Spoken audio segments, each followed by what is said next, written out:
ಆರ್ತಾವೆ ಬೆಳಕಿ ಮುಗಿಲಿನಾಗೆ ತಾರಕಿ ಆರ್ತಾವೆ ಬೆಳಕಿ ಆರ್ತಾವೆ ಬೆಳಕಿ ಇನ್ನೊಂದು ಹೇಳಬ್ರಿ ಪಾಠ ಸ್ಟಾರ್ಟ್ ಮಾಡೋದ್ರಿ ನಾಳೆ ಇನ್ನೊಂದು ಹೇಳಬ್ರಿ ಪಾಠ ಸ್ಟಾರ್ಟ್ ಮಾಡೋದು ನಾವು ಮೊನ್ನೆ ಏನ್ ತಿಳ್ಕೊಂಡ್ವಿ ವಚನಾಮೃತ ಪಾಠಕ್ಕೆ ನೋಡಿವಲ್ಲ ಅದರಲ್ಲಿ ಇನ್ನು ಉಳಿದ ಇಬ್ಬರ ಕವಿಗಳ ಪರಿಚಯವನ್ನು ತಿಳ್ಕೊಳ್ಳೋಣ ಏನ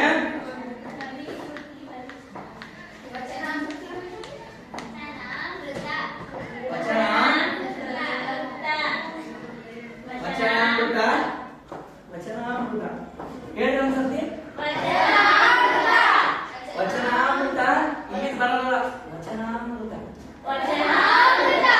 ವಚನಾಮೃತ ಅಂದಾಗ ಅಮೃತ ಕುಡ್ದಾಗ ಆಗ್ಬೇಕು ಹೇಳಿದ್ರೆ ಹೆಂಗ ಎಲ್ರಿ ಕಡೆ ಗಮನ ಅದ ಎರಡನೇ ಪಾಠ ವಚನಾಮೃತ ಅಂದ್ರೆ ಹೆಂಗಿರ್ಬೇಕು ಅಮೃತ ಕುಡ್ದಾಗ 12ನೇ ಶತಮಾನದಲ್ಲಿ ಶರಣರು ನಮಗೆ ವಚನಗಳ ಮೂಲಕನೇ ಅಮೃತ ಕುಡಿಸಿದಂಗೆ ಅವರ ವಚನಗಳನ್ನು ನಮಗೆ ಏನ್ ಮಾಡಿದ್ದಾರೆ ತಿಳಿ ಹೇಳಿದ್ದಾರೆ ಅವರ ಬಗ್ಗೆ ವಚನದ ಮೂಲಕ ಬಗ್ಗೆ ನಮಗೆ ಮಾರ್ಗದರ್ಶನವನ್ನು ಕೂಡ 12ನೇ ಶತಮಾನದಲ್ಲಿ ನಮಗೆ ಅವರು ತಿಳಿಸಿದ್ದಾರೆ. ಈಗಾಗಲೇ ನಾವು ಹೋದ ಕ್ಲಾಸ್ನಲ್ಲಿ ವಚನಾಮೃತದಲ್ಲಿ ಅಲ್ಲಮ ಪ್ರಭುಗಳು ಐದಕ್ಕಿ ಮಾರಯ್ಯನವರ ಬಗ್ಗೆ ನಾವು ಅಧ್ಯಯನ ಮಾಡಿದ್ವಿ. ಯಾರ ಬಗ್ಗೆ ಮಾಡಬಹುದು ಅಧ್ಯಯನ? ಅಮುಗೆ ಮಾರಯ್ಯ ಅಲ್ಲ, ಅಮುಗೆ ರಾಯಮ್ಮ ಮತ್ತು ಶಿವಶರಣೆ ಲಿಂಗಮ್ಮನವರ ಬಗ್ಗೆ ನಾವು ಇವತ್ತಿನ ಇದರಲ್ಲಿ ತಿಳಿದುಕೊಳ್ಳೋಣ. ಪದಗಳ ಅರ್ಥ ಮೊದಲು ತಿಳ್ಕೊಳ್ಳೋಣ. ಬಡಿದು ಅಂದ್ರೆ ಹೊಡೆತ ಕೊಡು. ಅದರಲ್ಲಿ ನಿಮ್ಗೆ ವಚನಗಳನ್ನು ತಿಳಿಸಬೇಕಾದ್ರೆ ನಿಮ್ಗೆ ಪದಗಳ ಅರ್ಥವನ್ನು ಮೊದಲೇ ತಿಳ್ಕೊಳ್ಳೋಣ. ಆ ವಚನವನ್ನು ಹೇಳೋದಕ್ಕಿಂತ ಮೊದಲು ಬಡಿದು ಅಂದ್ರೆ ಹೊಡೆತ ಕೊಡು, ಹೊಡೆ. ಪ್ರಸಾದ ಅಂದ್ರೆ ಅನುಗ್ರಹ, ಹರ್ಷ. ಜಂಕಿಸು ಅಂದ್ರೆ ಗದರಿಸು, ಬೆದರಿಸು. ವಂದಿಸು ಅಂದ್ರೆ ನಮಸ್ಕರಿಸು. ಬೆರಗು ಅಂದ್ರೆ ಆಶ್ಚರ್ಯ, ಅಚ್ಚರಿ. ಕಟ್ಟಣೆ ಅಂತಂದ್ರೆ ಪದ್ಧತಿ ಮತ್ತು ನಿಯಮ, ಅಪ್ಪಣೆ. ಗೊತ್ತಾಯ್ತಾ? ಈಗ ನಾವು ಅಮುಗೆ ರಾಯಮ್ಮನವರ ಬಗ್ಗೆ ನೋಡೋಣ. ಎಲ್ರಿ ಕಡೆ ಗಮನ ಅದ? ಇಲ್ಲಿ ಓದ್ತೀನಿ ಬರ ಏನ್ ಬರೆಯಕತ್ತೀನಿ ಅಂತ? ಏನ್ ಬರೆಯಕತ್ತೀನಿ?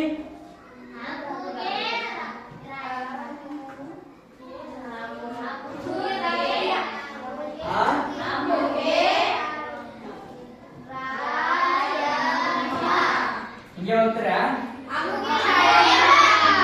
ಅಮುಗೆ ರಾಯಮ್ಮನವರು ಅವರ ಬಗ್ಗೆ ನಾವು ಇವತ್ತು ನೋಡೋಣ.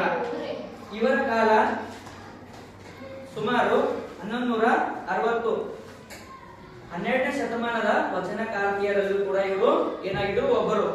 12ನೇ ಶತಮಾನದಲ್ಲಿ ವಚನಗಳು ಕೇಳಿದ್ರಲ್ಲ, ಯಾರ್ಯಾರು ಬರ್ತಾರ 12ನೇ ಶತಮಾನದಲ್ಲಿ ವಚನಗಾರರ ಹೇಳಿ ಒಂದು ಹತ್ತು ಹೆಸರು ಹೇಳಿ ಬೇಡ ಬೇಡ ಬರ್ಬೇಕು.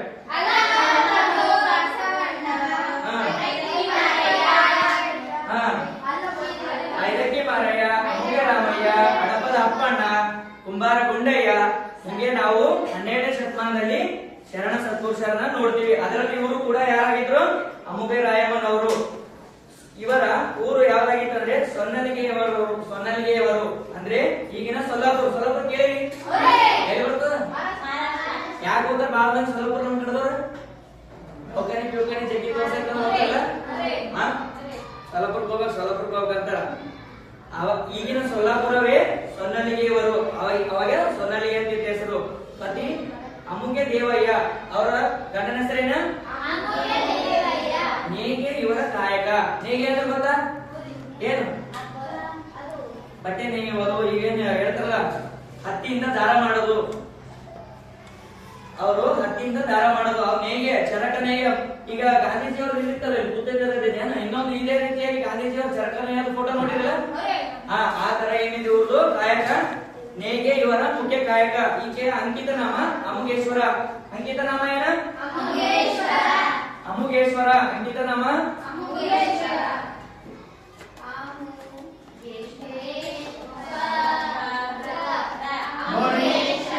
ನಾ ಬಂದ್ಮೇಲೆ ಓದ್ರಿ. ಅಮುಗೇಶ್ವರರು. ಇವರ ಅಂಕಿತ ನಾಮ ಅಮುಗೇಶ್ವರ. ತಮ್ಮ ವೈಚಾರಿಕ ಪ್ರಖರತೆ ಹಾಗೂ ಸಾಮಾಜಿಕ ಕಳಕಳಿಯಿಂದ ಜೀವನವನ್ನು ವಿಭಿನ್ನ ದೃಷ್ಟಿಕೋನದಿಂದ ದರ್ಶಿಸಿ ಚಿಂತನೆಗೈದು ವಚನ ರಚನೆಯಲ್ಲಿ ಮಹಾಕಾಯಕವನ್ನು ರೂಢಿಸಿಕೊಂಡಿದ್ದಾರೆ. ಏನು ಗೊತ್ತಾಯ್ತಾ? ಗೊತ್ತಾಯ್ತಾ ಇದು? ಗೊತ್ತಾಗಿಲ್ಲ, ಹೇಳ್ತೀನಿ ನೋಡಿ ಕೇಳ್ರಿ. ಇವ್ರು ಏನಂತಂದ್ರೆ ಇವರ ಜೀವನದಲ್ಲಿ ವಿಭಿನ್ನ ದೃಷ್ಟಿಕೋನದಿಂದ ದರ್ಶಿಸಿ, ಅಂದ್ರೆ ಇವರ ನೋಟದಿಂದ ದೃಷ್ಟಿಯಿಂದ ನಡತಕ್ಕಿರ್ತಕ್ಕಂತ ಸನ್ನಿವೇಶ ಸಮಾಜ ಏನೇ ಇರ್ತದಲ್ಲ ಅದರಿಂದ ಅವರು ಹಲವು ದೃಷ್ಟಿಕೋನಗಳಿಂದ ಇಲ್ಲೇ ನಡತದ ಅಲ್ಲೇ ನಡತದ ಅವರ ದೃಷ್ಟಿಕೋನದಿಂದ ಅಂದ್ರೆ ಮನಸ್ಸಿನಿಂದ ಕೂಡ ನೋಡಿ ತಿಳಿದು ಅವರು ಚಿಂತನೆಗೈದು ವಚನ ರಚನೆಯಲ್ಲಿ ಮಹಾಕಾಯವನ್ನು ರೂಢಿಸಿಕೊಂಡಿದ್ದಾರೆ. ಅಂದ್ರೆ ಚಿಂತನೆಗೈದು ಅಂತಂದ್ರೆ ಯೋಚನೆ, ಒಳ್ಳೆಯ ಆಲೋಚನೆ, ಒಳ್ಳೆಯ ತಿಳುವಳಿಕೆಯಿಂದ ಅವರು ಕೂತ್ಕೊಂಡಾಗ ದೃಷ್ಟಿಕೋನಗಳಿಂದ ನೋಡಿ ಆಮೇಲೆ ಅವರು ಅವರ ಮಹಾಕಾವ್ಯವನ್ನು ಅವರು ರೂಢಿಸಿಕೊಂಡಂತ ಅದರಲ್ಲೇ ಗಂಡು ಹೆಣ್ಣೆಂಬ ಸಾಂಪ್ರದಾಯಿಕ ವರ್ಗೀಕರಣದ ಚೌಕಟ್ಟಿನಿಂದ ಹೊರಬಂದು ಸಮಾನತೆಯ ತತ್ವದ ಆಧಾರದಿಂದ ತನ್ನ ಧೋರಣೆಯ ಛಾಪವನ್ನು ವಚನಗಳಲ್ಲಿ ಮೂಡಿಸಿದ್ದಾರೆ. ಯಾವ ರೀತಿ? ಗಂಡು ಹೆಣ್ಣೆಂಬ ಭೇದ ಭಾವವನ್ನು ಇವರ ವಚನಗಳಲ್ಲಿ ಮುಖ್ಯವಾಗಿ ನಾವು ನೋಡುವುದಾದರೆ ಸಾಂಪ್ರದಾಯಿಕವಾಗಿ ವರ್ಗೀಕರಣ ಚೌಕಟ್ಟಿನಿಂದ ಹೊರಬಂದು, ಅಂದ್ರೆ ಗಂಡು ಹೆಣ್ಣು ಎಂಬ ಭೇದ ಭಾವವನ್ನು ಅರಿಯದೆ ಯಾವ ರೀತಿ ನಾವು ಮೇಲು ಕೀಳು ಈ ತರ ಎಲ್ಲ ನೋಡೋದಂತ ಇವರು ವಚನಗಳಲ್ಲಿ ನಾವು ನೋಡ್ತೀವಿ ಅಂತ ಹೇಳ್ತಾರೆ. ಇಲ್ಲಿ ಆಶಯ ನೋಡ್ಬೇಕಾದ್ರೆ ಪ್ರಕೃತಿಯಲ್ಲಿರುವ ಪ್ರಾಣಿ ಪಕ್ಷಿಗಳಲ್ಲಿ ವಿಶೇಷ ಗುಣಗಳನ್ನು ಸಹಜವಾಗಿರುತ್ತವೆ, ಆದರೆ ಮಾನವ ಹೊಂದಿರುವ ವಿಶೇಷ ಗುಣವನ್ನು ಇತರ ಪ್ರಾಣಿ ಪಕ್ಷಿಗಳು ಅನುಸರಿಸಲು ಸಾಧ್ಯವಿಲ್ಲ. ಆದ್ದರಿಂದಾಗಿ ಮಾನವರು ಅರಿವು, ಆಚಾರ, ಸಂಜ್ಞಾನ ಇವುಗಳಿಂದ ಭಗವಂತನ ಸಾಕ್ಷಾತ್ಕಾರವನ್ನು ಪಡೆಯಬಹುದೆಂಬ ಅಮುಗೆ ರಾಯಮ್ಮನವರ ಏನು ಇದು ಈ ವಚನದ ಮೂಲಕ ಸ್ಪರ್ಶಿಸ್ತಾರ ಅಂತ ಹೇಳಿ. ಪ್ರಕೃತಿಯಲ್ಲಿ ಪ್ರಾಣಿ ಪಕ್ಷಿಗಳು ನೋಡ್ತೀವಿ, ನಾವು ನೋಡ್ತೀವಲ್ಲ, ಈಗ ನಾಯಿ, ಬೆಕ್ಕು, ಈಗ ನೋಡುವುದು ಊರಲ್ಲಿ ಇರ್ತಕ್ಕಂಥ ಪ್ರಾಣಿಗಳು, ಕಾಡಿನಲ್ಲಿ ಇರ್ತಕ್ಕಂಥ ಪ್ರಾಣಿಗಳು. ಏನಂತಂದ್ರೆ ಪ್ರಾಣಿ ಪಕ್ಷಿಗಳಿಂದ ವಿಶೇಷ ಗುಣಗಳು ಸಹಜವಾಗಿರ್ತಾವಂತ. ಅವರಲ್ಲಿ ನಿಯಂತು ಪ್ರಾಣಿ ಪಕ್ಷಿಗಳ ನಾಯಿ ಅಂದ್ರೆ ಏನೇನ್ ಬರ್ತದ? ಪ್ರಾಣಿ ಪಕ್ಷಿಗಳಲ್ಲಿ ಸಹಜವಾಗಿ ಇರ್ತದಂತ. ಬಟ್ ಆದರೆ ಮಾನವನ ಹೊಂದಿರುವ ವಿಶೇಷ ಗುಣಗಳು ಇತರ ಪ್ರಾಣಿ ಪಕ್ಷಿಗಳಿಗೆ ಅನುಕರಿಸಲು ಸಾಧ್ಯವಿಲ್ಲ ಅಂತ ಹೇಳ್ತಾರೆ. ಮಾನವನ ಗುಣಗಳು ಪ್ರಾಣಿ ಪಕ್ಷಿಗಳಿಗೆ ಹೋಲಿಸಕ್ಕಾಗಲ್ಲ. ಆದ್ರಿಂದ ಮಾನವರ ಮೇಲೆ ಏನಿರ್ತದ, ಏನೇನ್ ತಿಳ್ಕೊಳ್ಬಹುದು? ಅರಿವು, ಆಚಾರ, ಸಮ್ಯಕ್ ಜ್ಞಾನ ಇವುಗಳಿಂದ ಭಗವಂತನ ಸಾಕ್ಷಾತ್ಕಾರವನ್ನು ಪಡೆಯಬಹುದೆಂಬ ಅಮುಗೆ ರಾಯಮ್ಮನವರ ವಚನಗಳ ಮೂಲಕ ನಮ್ಗೆ ಹೇಳಿದ್ರು. ಅರಿವು, ಆಚಾರ, ಸಂಪ್ರದಾಯ, ಒಳ್ಳೆಯ ವಿಚಾರ, ಒಳ್ಳೆಯ ನಡತೆ, ಒಳ್ಳೆಯ ನುಡಿ, ಒಳ್ಳೆಯ ಭಾವ, ಒಳ್ಳೆಯ ಮಾತುಗಾರಿಕೆ, ಈ ರೀತಿಯಿಂದ ನಾವು ಮನುಷ್ಯರಾಗ್ತೀವಿ, ಬದಲಾಗ್ತೀವಿ ಅನ್ನುವ ಇವ್ರ ವಚನಗಳಲ್ಲಿ ನಮ್ಗೆ ತಿಳಿಸಿದ್ದಾರೆ. ಇವ್ರ ವಚನ ನೋಡೋಣ ಒಂದ್ಸಲ. ಅಮುಗೆ ರಾಯಮ್ಮನವರ ವಚನ ತೆಗೆದ ಕಡೆ ಕಾಣಿಸಕತ್ತ ಇವ್ರಿ ಒಂದ್ಸಲ ಓದ್ರಿ, ಜೋರಾಗಿ ಎಲ್ಲರೂ ಓದ್ರಿ.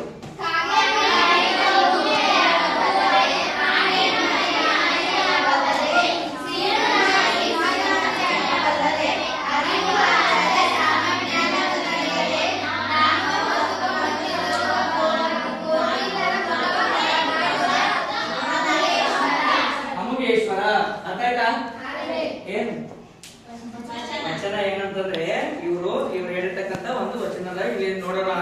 ಕಾಗೆಯ ಮರಿ ಕೋಗಿಲೆಯಾಗಬಲ್ಲದೆ ಅವ್ರು ಹೇಳಕತ್ತಾರ ಅವ್ರ ವಚನದಲ್ಲಿ. ಕಾಗೆ ನೋಡಿ ಎಷ್ಟು ಮಂದಿ ನೋಡ್ರಿ, ಅದಿಲ್ಲ ಏನಂತ ಕಾಗೆ ನೋಡ್ರಿ ಅನ್ಸ್ತದ? ಹೆಂಗ್ ಹೊಳತ? ಕೋಗಿಲೆ ಹೆಂಗ್ ಹೊಳತ?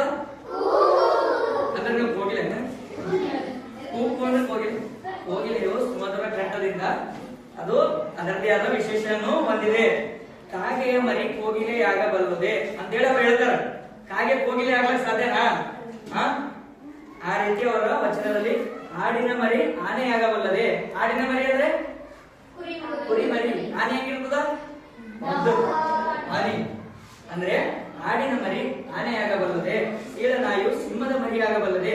ನಾಯಿ ಮರಿ, ಸೀಳನಾಯು ಸಿಂಹದ ಮರಿ. ಸಿಂಹ ಅಂದ್ರೆ ಗರ್ಜನೆ ಮಾಡ್ತದ ಗೊತ್ತಾ? ಹೇಗೆ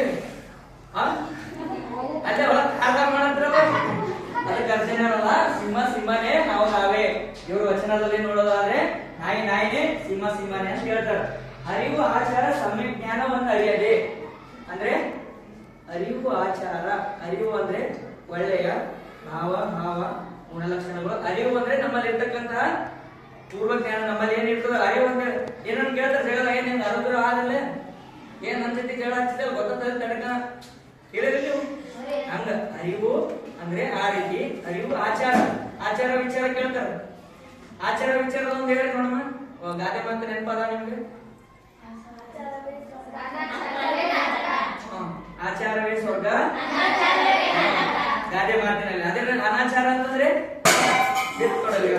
ಇದೇ ಅನಾಚಾರ ನಾಟಕ ಅಲ್ಲ ಆಚಾರವೇ ಸ್ವರ್ಗ ಅನಾಚಾರವೇ ನರಕ ಅಂತೇಳಿ ನಮ್ಗೆ ಗಾದೆ ಮಾತುಗಳ ಮುಖಾಂತರ ನೋಡ್ತೀವಿ ನಗುವುದು ಸಾಕು ಇವರು ವಚನದಲ್ಲಿ ನೋಡಿದ್ರೆ ಅರಿವು ಆಚಾರ ಸಮ್ಯಕ್ ಜ್ಞಾನವನ್ನ ಅರಿಯದೆ ನಾಮವ ಹೊತ್ತುಕೊಂಡು ತಿರುಗುವವ ಗಾವಿಲರ ಮುಖವ ನೋಡಲಾಗುವುದು ಅಂಬೇಶ್ವರ ಅಂತಂದ್ರೆ ಇವು ಏನು ಇರದೆ ಏನ್ ಹೆಸರು ಇರ್ತದಲ್ಲ ಅದನ್ನ ತಗೊಂಡು ತಿರುಗಾಡ್ತಾರ ಗಾವಿಲರು ಅಂತಂದ್ರೆ ಇವು ಸುಮ್ಮನೆ ಏನಿಲ್ಲ ಒಳಗೆ ಏನ್ ಗೊತ್ತಿಲ್ಲ ಸುಮ್ಮನೆ ಡಾಬಿಕ ಹಂಗಪ್ಪ ಹಿಂಗಪ್ಪ ನೋಡಿಲ್ಲ ಎಲ್ಲ ಹೆಂಗಿರ್ತಾವ ಉಡುಗೆ ತೊಡುಗೆಗಳಲ್ಲ ಒಳಗಿನ ಮನಸ್ಸು ಭಾವನೆಗಳು ಅವರ ಒಳ್ಳೆಯ ಗುಣಗಳು ಯಾವ ರೀತಿ ಇರ್ತಾವ ಅವು ಅಂತರು ಇಂಥವೆಲ್ಲ ಮುಂದ್ಗಡೆ ಈ ತರ ಎಲ್ಲ ದೊಡ್ಡ ದೊಡ್ಡ ಬಿರುದುಗಳು ಇರ್ತಾವ ಬಟ್ ಒಳಗೆ ಏನಿಲ್ಲ ಅಂತವರ ಮುಖವನ್ನು ನಾನು ನೋಡಲಾಗದು ಅಮುಗೇಶ್ವರ ಅಂತ ಹೇಳಿ ಅವರು ವಚನದಲ್ಲಿ ಸೂಚಿಸ್ತಾರೆ ಇದರಿಂದ ನಾವು ತಿಳ್ಕೊಳ್ಬಹುದು ಕಾಗೆಯ ಮರಿ ಕೋಗಿಲೆ ಆಗಬಲ್ಲದೆ ಆಡಿನ ಮರಿ ಆನೆ ಆಗಬಲ್ಲದೆ ಸೀಳ ನಾಯಿವು ಸಿಂಹದ ಮರಿ ಆಗಬಲ್ಲದೆ ಅರಿವು ಆಚಾರ ಸಮ್ಯಜ್ಞಾನವನ್ನೆರಿಯದ ನಾಮ ಹೊತ್ತುಕೊಂಡು ತಿರುಗುವ ಗಾವಿಲರ ಮುಖವ ನೋಡಲಾರೆ ಅಮುಗೇಶ್ವರ ಅಂತೇಳಿ ನಮಗೆ ಯಾರು ಹೇಳಿದರೆ ಅಮುಗೆ ರಾಯಮ್ಮ ಎಷ್ಟು ತಿಳಿತಾ ನಿಮ್ಗೆ ಇವ್ರ ವಚನ ನಿಮ್ಗೆ ಅರ್ಥ ಆಯ್ತಾ ಹೇಳ್ತೀರಿ ಕೇಳ್ತೀರಿ ಕೇಳಿದ್ರೆ ಹೇಳ್ತೀರಿ ಏನ್ ಹೇಳಿದ್ರೆ ಕೇಳ್ತೀರಿ ಹೇಳಿದ್ರು ಕೇಳ್ತೀರಿ ಸರ್ ಕೇಳಿದ್ರು ಹೇಳ್ತೀರಿ ಸರ್ ಈ ರೀತಿ ನಿಮ್ಮ ಉತ್ತರ ಆಗಿರ್ಬೇಕಂತ ನಾನು ಹೇಳ್ತೀನಿ ಈಗ ನೆಕ್ಸ್ಟ್ ನಾವು ಈ ಒಂದು ಕಾರ್ಯ ಮರಿ ಕೋಗಿಲೆ ಆಗಬಲ್ಲದೆ ಎಲ್ಲರಿಗೂ ಕೂಡ ಹೇಳಿಕ್ ಬರ್ಬೇಕು ನೆಕ್ಸ್ಟ್ ಕ್ಲಾಸ್ ನಲ್ಲಿ ಸರಿನಾ ಒಂದ್ 2 ಲೈನ್ ಅಲ್ಲಿ ನೋಡಾರ್ದೆ ಪ್ರಾಮಾಣಿಕವಾಗಿ ಆಚಾರ ವಿಚಾರ ಒಳ್ಳೆಯ ಇದರಿಂದ 2 ಲೈನ್ ಯಾರಿಗೇನು ಬರ್ತದೆ ಹೇಳಿ ಹೇಳು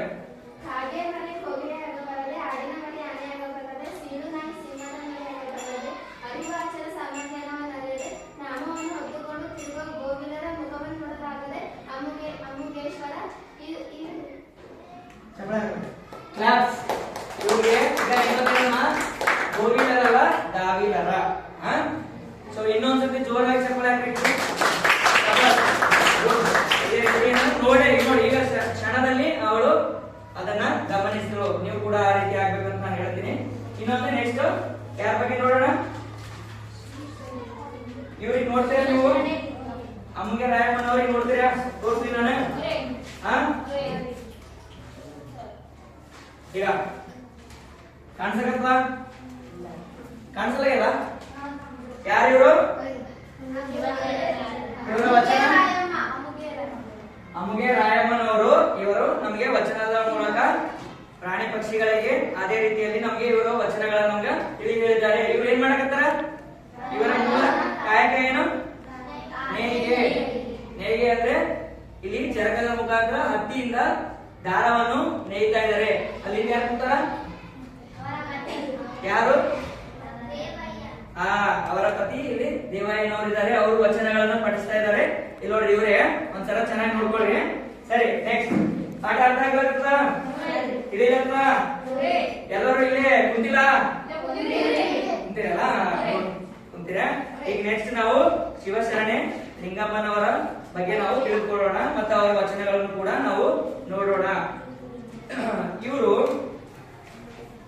ಶಿವಶರಣ ಲಿಂಗಮ್ಮನವರು ಸುಮಾರು 1160 12ನೇ ಶತಮಾನದ ಇವರು ಕೂಡ ವಚನಕಾರರಲ್ಲಿ ಒಬ್ಬರು ಯಾರಿವರು 12ನೇ ಶತಮಾನದಲ್ಲಿ ಬರ್ತಕ್ಕಂಥ ಶಿವಶರಣೆಯರು ವಚನಕಾರರಲ್ಲಿ ಇವರು ಕೂಡ ಒಬ್ಬರು ಕ್ಷೌರಿಕ ವೃತ್ತಿಯ ಹಡಪದ ಅಪ್ಪಣ್ಣನವರ ಧರ್ಮಪತ್ನಿ ಯಾರಿವರು ಕ್ಷೌರಿಕ ಅಂದ್ರೆ ಕ್ಷೌರಿಕ ವೃತ್ತಿ ಅಂದ್ರೆ ಕಟಿಂಗ್ ಮಾಡ್ತಾರ ಹಡಪದ ಸಮಾಜದ ಅವರು ಶರಣರು ಈಗ ನಾವು ನೋಡೋದಾದ್ರೆ ಕಟಿಂಗ್ ದುಕಾನ್ಗಳಲ್ಲಿ ನಾವು ನೋಡ್ತೀವಿ ಆ ಸಮಾಜದವರು ಈಗ ಹಡಪದ ಅನ್ನೋಕ್ಕಿಂತ ಸವಿತ ಸಮಾಜ ಅಂತ ಹೇಳ್ತಾರೆ ಆ ಸಮಾಜಕ್ಕೆ ಏನಂತ ಹೇಳ್ತಾರೆ ಹೆಸರು ಮರು ಸೃಷ್ಟಿ ಮಾಡಿದ್ದಾರೆ ಸವಿತ ಸಮಾಜ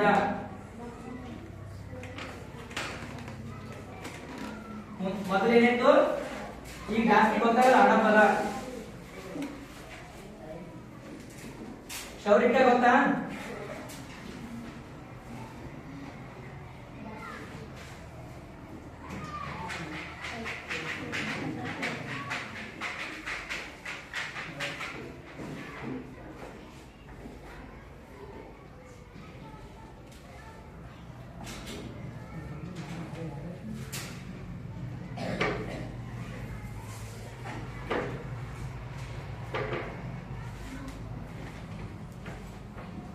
ಇವರು ಏನಾಗಿದ್ರು 12ನೇ ಶತಮಾನದ ವಚನಕಾರರಲ್ಲಿ ಇವರು ಕೂಡ ಒಬ್ಬರು. ಅವರಲ್ಲಿ ಕೂಡ ಇವರೇನಾಗಿದ್ರು ಒಬ್ಬರು. ಇವರು ಯಾವ ಸಮಾಜದವರು? ಕ್ಷೌರಿಕ ವೃತ್ತಿಯ ಹಡಪದ ಅಪ್ಪಣ್ಣನವರ ಧರ್ಮಪತ್ನಿ. ಹಡಪದ ಅಪ್ಪಣ್ಣ ಇವರು ಕೂಡ ವಚನಗಾರರು, ಇವರು ಕೂಡ ಶರಣರು, ವಚನಗಾರರು. ಅವರ ಧರ್ಮಪತ್ನಿಯೇ ಇವರಾಗಿದ್ರು. ಇವರ ಅಂಕಿತ ನಾಮ ಅಪ್ಪಣ್ಣ ಪ್ರಿಯ ಚನ್ನಬಸವಣ್ಣ. ಏನೋ ಅಂಕಿತ ನಾಮ?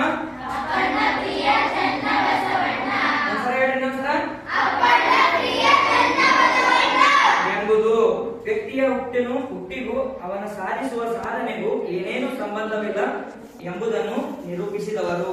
ಇವರ ವಚನಗಳಲ್ಲಿ ಬೋಧನೆಯ ಧಾಟಿ, ಖಂಡ ದರ್ಶನ, ಬೀರಿದ ಬೆಳಕು. ಏನಿದೆ ಅರ್ಥ ಆಯ್ತು ನಿಮಗೆ? ಇವರ ವಚನದಲ್ಲಿ ಏನಂತಂದ್ರೆ ಹುಟ್ಟಿಗೂ ಅವನು ಸಾಧಿಸುವ ಸಾಧನೆಗೂ ಏನೇನು ಸಂಬಂಧವಿಲ್ಲ, ಹಿಂಗ್ ಹುಟ್ಟಿನ ಹಂಗ ಆಗ್ತಾನ ಅಂತ ಹೇಳಿ ಏನಿಲ್ಲ. ಅಂದ್ರೆ ಯಾವ ರೀತಿ ನಾವು ಸಾಧನೆಗೈಬಹುದು, ಯಾವ ರೀತಿ ನಾವು ಸಾಧನೆಯ ದಾರಿಯನ್ನು ಕಂಡುಕೊಳ್ಳಬಹುದು ಎಂಬುದು ಇವರ ವಚನಗಳ ಮೂಲಕ ನಮಗೆ ಹೇಳಿದ್ದಾರೆ, ಬೋಧಿಸಿದ್ದಾರೆ. ಬೋಧನೆಯ ಧಾಟಿ, ಇವ್ರ ವಿಶೇಷ ಏನಂತಂದ್ರೆ ಬೋಧನೆಯ ಧಾಟಿ, ಖಂಡ ದರ್ಶನ ಅಂದ್ರೆ ನೋಡಿದ್ದನ್ನೇ ಅವರು ಆಲಿಸಿ ತರ್ಕಿಸಿ ಅವರು ವಚನಗಳಲ್ಲಿ ಬೀರಿದ್ದಾರೆ. ಆದ್ರೆ ಅದನ್ನೇ ಬೆಳಕನ್ನು ಹೇಳ್ತಾರೆ. ಅವ್ರ ಬಗ್ಗೆ ತಿಳ್ಕೊಂಡ್ರಿ? ಅವರ ವಚನ ನೋಡೋಣ.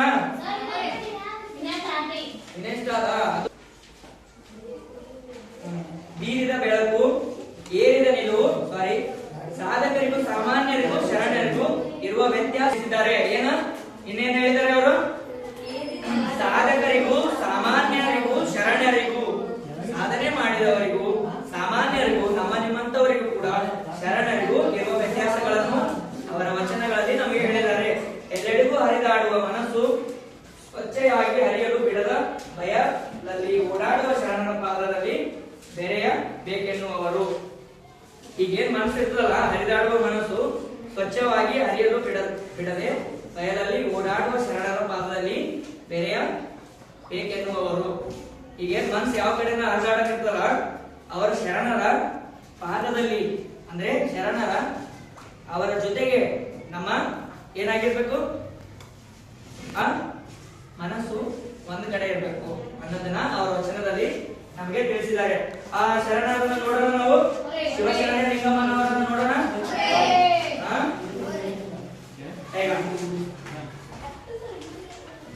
ಯಾರಿವರು? ವಚನಗಾರ್ತಿ ಲಿಂಗಮ್ಮ. ಇವರೇ ಅವರು. ನಮ್ಮ ಮನೆ ತೋರಿಸಿ ಇನ್ನೊಂದು ತೋರಿಸಿ. ಇವ್ರು ಯಾರು? ಇಲ್ಲಿ ಅಲ್ಲಮ್ಮ ಪ್ರಭುಗಳು. ಇವರೇನಾಗಿದ್ರು? ಮನೆ ಏನಿದ್ರು ಇವರು? ಅರಿವಿನ ಮಹಾಗುರು. ಅಲ್ಲಿದೆ ಹೋದ ಅಲ್ಲಿದೆ ಹೇಳೋದಲ್ಲ, ಅಲ್ಲಿ ಮೊನ್ನೆ ಪಾಠ ಮಾಡ್ತೇನೆ ನಾನು. ಪುಣ್ಯಪೀಠದ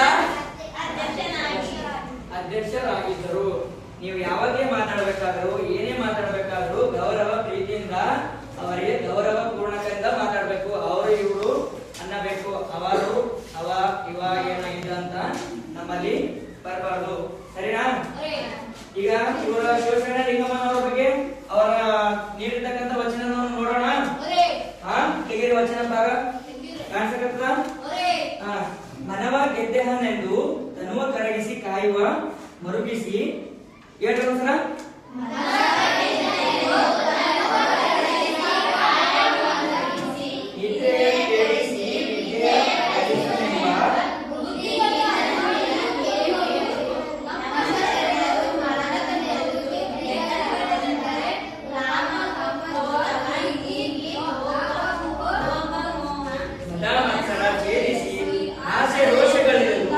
ಜಗವ ಪಾಶವ ಬಿಟ್ಟು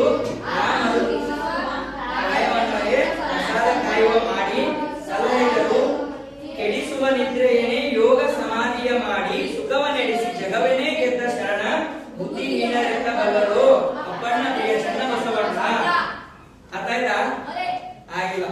ಮನವ ಗೆದ್ದಹನೆಂದು ತನುವ ಕರಗಿಸಿ ಕಾಯುವ ಮರಬಿಸಿ ಅಂದ್ರೆ ನನ್ನ ಮನಸ್ಸನ್ನು ನಾನು ಗೆದ್ದೇನೆಂದು. ತನುವ ಕರಗಿಸಿ ಕಾಯುವ ಮರುಗಿಸಿ ಅಂದ್ರೆ ತನು, ತನ ಮನ ಧನ ಅಂತ ಕೇಳಿದ್ರಿ. ಏನೇ ಒಂದು ಕಾರ್ಯಕ್ರಮದಲ್ಲಿ ತನು ಮನ ಧನದಿಂದ ಸಹಾಯ ಮಾಡಬೇಕಾಗಿ ಕೇಳ್ಕೊಳ್ತೀವಿ ಅಂತ ಹೇಳ್ತಾರೆ. ಗೊತ್ತಾ? ತನು ಮನ ಧನ ಅಂದ್ರೆ ಧನ ಅಂದ್ರೆ ತನು ಅಂದ್ರೆ ಮನಸ್ಸು. ನಮ್ಮ ತನು ಮನ ಧನದಿಂದ ಅಂದ್ರೆ ನಮ್ಮ ಮನಸ್ಸು, ನಮ್ಮ ಕೈಕಾಲು, ನಮ್ಮ ಶಕ್ತಿಯಿಂದ, ನಮ್ಮ ಹಣದಿಂದ ನಾವು ಇದೇನಂತ ಹೇಳ್ತಾರಲ್ಲ ಈ ವಚನದಲ್ಲಿ ಮನ ಗೆದ್ದೆನೆಂದು ತನುವ ಕರಗಿಸಿ ಕಾಯುವ ಮರುಗಿಸಿ ನಿದ್ರೆ ಕೆಡಿಸಿ ವಿದ್ಯೆ ಕಲಿತನೆಂಬ ಬುದ್ಧಿಹೀನರಿರ ನೀವು ಕೇಳಿರೋ ಅಂತ ಹೇಳ್ತಾಳ.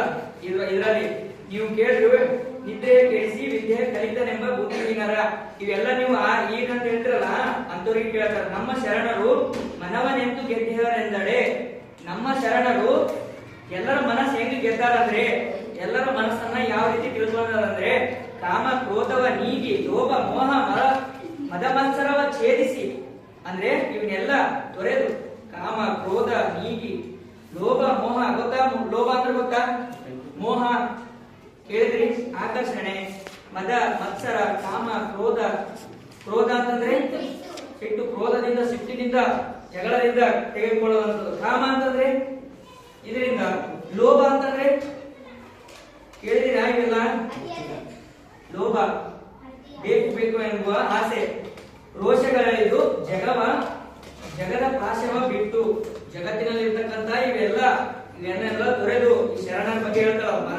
ಅವ್ರು ಯಾವ ರೀತಿ ಗೆದ್ದಿದಾರ ಅಂತಂದ್ರೆ ಕಾಮ ಕ್ರೋಧವ ನೀಗಿ ಲೋಭ ಮೋಹ ಮದ ಮತ್ಸರವ ಛೇದಿಸಿ ಆಶೆ ರೋಷಗಳೆಳೆದು ಜಗವ ಪಾಶವ ಬಿಟ್ಟು ಆ ಮರುಗಿಸುವ ಕಾಯವನವೇ ಪ್ರಸಾದವ ಕಾಯವ ಮಾಡಿ ಸಲಹಿದರು ಅಂದ್ರೆ ಆ ಇದರಲ್ಲಿ ಪ್ರಸಾದವ ಕಾಯುವ ಮಾಡಿ ಸಲಹಿದರು ಅಂತ ಹೇಳ್ತಾರೆ. ಕೆಡಿಸುವ ನಿದ್ರೆಯನ್ನ ಯೋಗಿ ಸಮಾಧಿಯ ಮಾಡಿ, ನಿದ್ದೆಗೆ ಯೋಗಿ ಸಮಾಧಿ ಮಾಡಿಬಿಟ್ರಂತವ್ರು, ನಿದ್ದೆಯನ್ನು ಗೆದ್ದವರು ಶರಣರು. ಅವ್ರ ಬಗ್ಗೆ ಹೇಳ್ತಾರೆ. ನಿದ್ರೆಯನ್ನ ಯೋಗಿ ಸಮಾಧಿ ಮಾಡಿ ಸುಖವ ನಡೆಸಿ ಜಗವನ್ನೇ ಗೆದ್ದ ಶರಣರ ಬುದ್ಧಿಹೀನರೆತ್ತ ಬಲ್ಲಿರೋ ಅವ್ರಿಗೆ ಹೇಳ್ತಾರೆ. ಇವ್ರು ನಿಮ್ ಬಗ್ಗೆ, ಶರಣರ ಬಗ್ಗೆ ನೀವ್ ಹೆಂಗ್ ತಿಳ್ಕೊಂಡಿರೋ ಅಂತೇಳಿ ಅಪ್ಪಣ್ಣ ಪ್ರಿಯ ಚನ್ನಬಸವಣ್ಣ ಅಂತೇಳಿ ಶಿವಶರಣ ಲಿಂಗಮ್ಮನವರು ವಚನದ ಮೂಲಕ ಹೇಳಿದ್ದಾರೆ. ಮತ್ತೆ ಅವರಿಗೆ ಶರಣರಿಗೆ ಮತ್ತು ಶರಣರು ಯಾವ ರೀತಿ ಅವರ ಸಾಧಕರು ಎನ್ನುವ ರೀತಿಯಲ್ಲಿ ಈ ವಚನದಲ್ಲಿ ಅವರು ನಮಗೆ ತಿಳಿ ಹೇಳಿದ್ದಾರೆ. ನೋಡಿದ್ರೆ ಇವರು ಆಶಯ ನೋಡೋಣ. ಆಶಯ ತೆಗಿ. ವಿದ್ಯೆ ಸಾಧಕನ ಸೊತ್ತು, ವಿದ್ಯೆಹೀನನ ಬದುಕು ನಿರರ್ಥಕನೆಂಬುದು ಸರ್ವೇ ಸಾಮಾನ್ಯವಾದ ಅಭಿಪ್ರಾಯ. ಅಂದ್ರೆ ವಿದ್ಯೆ ಸಾಧಕನ ಸೊತ್ತು. ವಿದ್ಯೆ ಏನಂತಂದ್ರೆ ಅವ್ರದ್ದು ಸ್ವತ್ತು. ನೀನು ವಿದ್ಯೆ ತಗೋತಂದ್ರೆ ನೀನು ಸಾಧಕ. ವಿದ್ಯೆಹೀನನ ಬದುಕು ನಿರರ್ಥಕವೆಂಬುದು ಸರ್ವೇ ಸಾಮಾನ್ಯ. ವಿದ್ಯೆ ಇಲ್ಲವನ ಬದುಕು ಏನಿಲ್ಲ ಅಂತ ಹೇಳ್ತಾರೆ. ಆದರೆ ವಿದ್ಯೆಯನ್ನು ಗಳಿಸಲು ನಡೆಸುವ ಕಸರತ್ತು ಪರಿಶ್ರಮಗಳು ವಿದ್ಯೆ ವಿನಯವನ್ನು ತಂದುಕೊಡದ ಸಂಪಾದನೆಗೆ ದಾರಿಯಾಗಿರುವುದು ನೆನೆದರೆ ವಿಷಾದಾಯಕವಾಗುತ್ತದೆ ಅಂತ ಹೇಳ್ತಾರೆ. ಏನು ಅರ್ಥ ಆಗತ್ತಾ? ಆದರೆ ಅಂದೇ ನಮ್ಮ ಶಿವಶರಣರು ಜೀವನವೆಂಬ ಪಾಠಶಾಲೆಯಲ್ಲಿ ಅರಿಸ್ಟಾಟಲ್ಗಳನ್ನು ನಿರ್ಗರಿಸಿ ತಮ್ಮ ತಮ್ಮ ಕಾಯದ ಮೂಲಕ ನಿತ್ಯ ಸುಖಿಗಳಿಗಾಗಿ ಜೀವನವನ್ನು ಸಾರ್ಥಕಗೊಳಿಸಿಕೊಂಡು ರೀತಿಯಲ್ಲಿ ತಮ್ಮ ವಚನದಲ್ಲಿ ಮಾರ್ಮಿಕವಾಗಿ ತಿಳಿಸಿದ್ದಾರೆ. ಅವಾಗಿನ ಇದರಲ್ಲಿ 12ನೇ ಶತಮಾನದಲ್ಲೇ ನಮ್ಮ ಶಿವಶರಣರು ಜೀವನವೆಂಬ ಪಾಠಶಾಲೆಯಲ್ಲಿ, ಈ ಪಾಠಶಾಲೆ 8ನೇ ತರಗತಿ ಪಾಠಶಾಲೆ ಅಲ್ಲ, ಅವರ ಪೂರ್ತಿ ಜೀವನವೆಂಬ ಪಾಠಶಾಲೆಯಲ್ಲಿ ಅವರಲ್ಲಿರ್ತಕ್ಕಂಥ ಇದರಿಂದ ನಿರ್ಗರಿಸಿ ತಮ್ಮ ಕಾಯಕದ ಮೂಲಕ ನಿತ್ಯ ಸುಖಿಗಳಾಗಿದ್ದರು ಅಂತೇಳಿ ಹೇಳ್ತಾರೆ. ಈ ವಚನದಲ್ಲಿ ಮಾರ್ಮಿಕವಾಗಿ ತಿಳಿಸಲಾಗಿದೆ. ಪ್ರಸ್ತುತ ನಿಗದಿಪಡಿಸಿರುವ ವಚನಗಳು ಎಂ ಕಲಬುರ್ಗಿ ಅವರು ಸಂಪಾದಿಸಿ ಪ್ರಕಟಿಸಿರುವ ಸಮಗ್ರ ವಚನ ಸಂಪುಟದಿಂದ ಆಯ್ದುಕೊಂಡಿದೆ. ಇದು ಯಾವುದರಿಂದ? ಎಂ ಕಲಬುರ್ಗಿ ಅವರು ಸಂಪಾದಿಸುವ ಸಮಗ್ರ ವಚನ ಸಂಪುಟದಿಂದ ಆಯ್ದುಕೊಳ್ಳಲಾಗಿದೆ ಅಂತ ಹೇಳ್ತಾರೆ. ತಿಳಿತಾ ಇದೆ ಪಾಠ? ತಿಳಿತಾ? ಕೇಳ್ರಿ ಇನ್ನೊಂದ್ಸಲ ಅದರ ಅರ್ಥ ಕೇಳ್ರಿ. ತನು ಅಂದ್ರೆ ಕಾಯ, ದೇಹ ಶರೀರ. ತನು ಅಂತಂದ್ರೆ ದೇಹ ಶರೀರ. ಮರುಬಿಸು ಅಂದ್ರೆ ದುಃಖ ಪಡು. ಕಾಮ ಅಂದ್ರೆ ಬಯಕೆ. ಕ್ರೋಧ ಅಂದ್ರೆ ಸಿಟ್ಟು ಅಥವಾ ಕೋಪ. ಲೋಭ ಅಂದ್ರೆ ಅತಿ ಆಸೆ, ಬೇಕು ಬೇಕು ಎಂಬುವ ಆಸೆ. ಮೋಹ ಅಂದ್ರೆ ಮಮತೆ, ಅದರ ಮೇಲೆ ಭ್ರಾಂತಿಯ ಮಮತೆ ಅಥವಾ ಭ್ರಾಂತಿ. ಮದ ಗರ್ವ ಸೊಕ್ಕು. ಮದ ಅಂದ್ರೆ ಗರ್ವ, ಸೊಕ್ಕು, ಅಮಲು. ಮತ್ಸರ ಅಂದ್ರೆ ಅಸೂಯೆ, ಹೊಟ್ಟೆ ಕಿಚ್ಚು. ಮತ್ಸರ ಅಂದ್ರೆ ಛೇದಿಸು ಅಂದ್ರೆ ಬೇರ್ಪಡಿಸು, ತುಂಡರಿಸು. ರೋಷ ಅಂದ್ರೆ ಸಿಟ್ಟು, ಕೋಪ. ಪಾಶ ಅಂದ್ರೆ ಬಂಧನ, ಕಟ್ಟುಪಾಡು. ಸಲಹು, ಕಾಪಾಡು, ರಕ್ಷಿಸು. ತಿಳಿದ ಪಾಠ? ಇವೆರಡು ವಚನಗಳನ್ನು ಎಲ್ಲರೂ ಈ ಕಡೆಯಿಂದ ಎಲ್ಲರೂ ಎದ್ದಿದ್ದು ಈ ಕಡೆ ವಚನ ಜೋರಾಗಿ ಹೇಳಿ. ಅಷ್ಟೇ ಅಂತ ಹೇಳಿ. ಸರಿ ಅದೇ ಸತಿ ಬರ್ಬೇಕೆಲ್ಲ.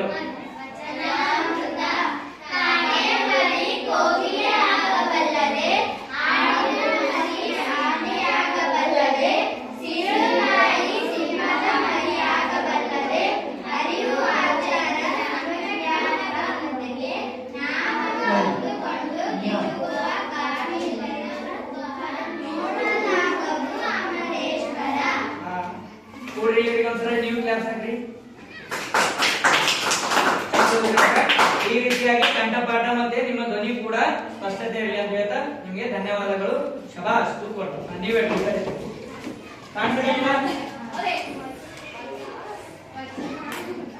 ಹೇಳಿ, ಜೋರಾಗಿ ಹೇಳ್ರಿ.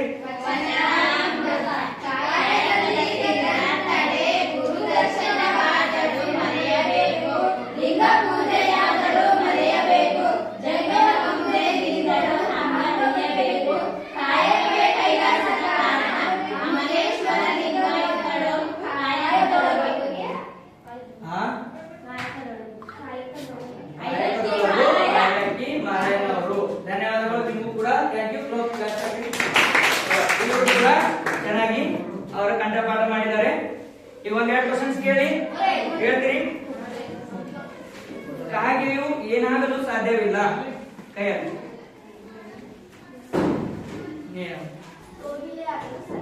ಕಾಗೆಯು ಜೋರಾಗಿ ಕ್ಲಾಸ್ ಹಾಕ್ರಿ.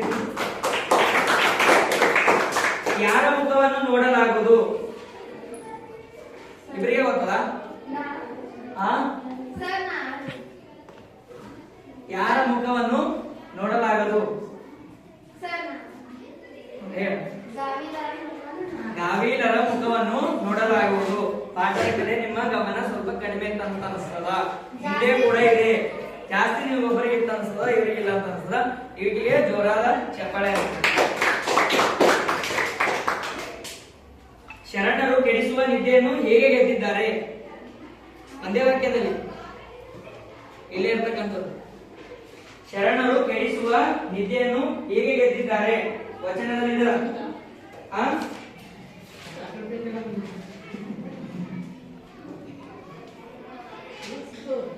ಯೋಗ ಸಮಾಧಿಯ ಮಾಡಿ, ಯೋಗ ಸಮಾಧಿಯ ಮಾಡಿ ಅವರು ನಿದ್ದೆಯನ್ನ ಗೆದ್ದಿದ್ದಾರೆ. ವಚನದಲ್ಲಿ ನೀವೇ ಓದಿದ್ದೀರಾ, ಈಗಾಗಲೇ ನೀವು ನೋಡಿದ್ದೀರಾ. ನನಗೆ ಒಂದ್ಸಲ ಕ್ಲಾಸ್ ಆಗಿ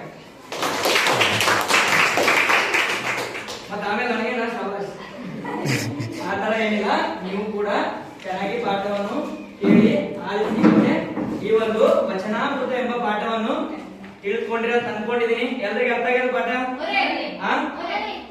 ಏನೇನು ಯಾರ ಬಗ್ಗೆ ನಾವು ಅಧ್ಯಯನ ಮಾಡಿದೀವಿ ಇಲ್ಲಿವರೆಗೂ?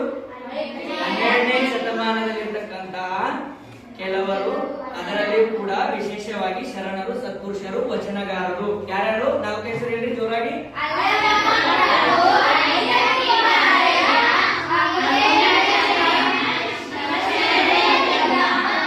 ಒಂದು ಸರ್ತಿ ನೀವೆಲ್ಲರೂ ಒಂದು 4 ಮಂದಿ ಬರ್ರಿ, ಲೈನ್ ಕೇಂದ್ರ ಫೋಟೋಗಳನ್ನ ಹಿಡ್ಕರಿ, ಮತ್ತೊಂದ್ಸಲ ಓದ್ರಿ. ಇವ್ರು ಯಾರಂತ ಒಬ್ರು ಕೇಳ್ರಿ, ಒಬ್ರು ಆನ್ಸರ್ ಮಾಡ್ರಿ. ಓಕೆ? ನೆಕ್ಸ್ಟ್ ನಾವು ಇನ್ನೊಂದು ಹಾಡ ಆಡಿ ನಮ್ಮ ಪಾಠವನ್ನು ನಾವು ಮುಗಿಸೋಣ. ಬರ್ರಿ ಬರ್ರಿ ಬಾ ಇಬ್ರು ಹುಡುಗರು ಬರ್ರಿ ಬರ್ರಿ ಬರ್ರಿ ಕಡೆ ಬರ್ರಿ ಬರ್ರಿ. ಚಾವ್ ಮಾಡ್ಬೇಡ್ರಿ, ನಗ್ ಮಾಡ್ದು. ಯಾರು ಬರ್ರಿ ಬರ್ರಿ ಇಲ್ಲೇ ಬರ್ರಿ ಇಲ್ಲೇ ಬರ್ರಿ. ಫೋಟೋ ಚೆನ್ನಾಗಿ ಕಾಣಿಸಕತ್ರ. ಯಾರು ಅಂತ ಹೇಳಮ್ಮ? ಯಾರು ನೀಡಿದವರು? ನೀನು ನೀನು ನೀನಮ್ಮ? ವಚನಗಾರ್ತಿ ಲಿಂಗಮ್ಮ. ಒಂದ್ಸತಿ ನಿಮ್ ಕಾಣಿಸಕತ್ತ ಜೋರಾಗಿ ಹೇಳ್ರಿ. 4 ಜನ ಯಾರ ಇಡಿ ಕೆಳಗೆ ಇಡ್ರಿ, ಪರವಾಗಿಲ್ಲ. ಮೇಲೆ ಇಡ್ರಿ, ಹೇಳ್ರಿ. ಮ್ಯಾಲೆ ಇಡ್ರಿ. ಯಾರ್ಯಾರಂತ ಜೋರಾಗಿ ಹೇಳ್ರಿ ನೀವು.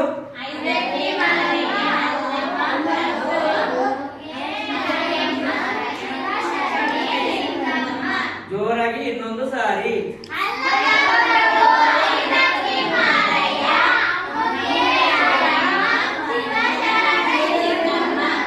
ನೀವು ಕೂಡ ಕೇಳಿರ್ತಕ್ಕಂಥವ್ರು ಕೂಡ ಶರಣರು. ಇಲ್ಲಿಯವರೆಗೆ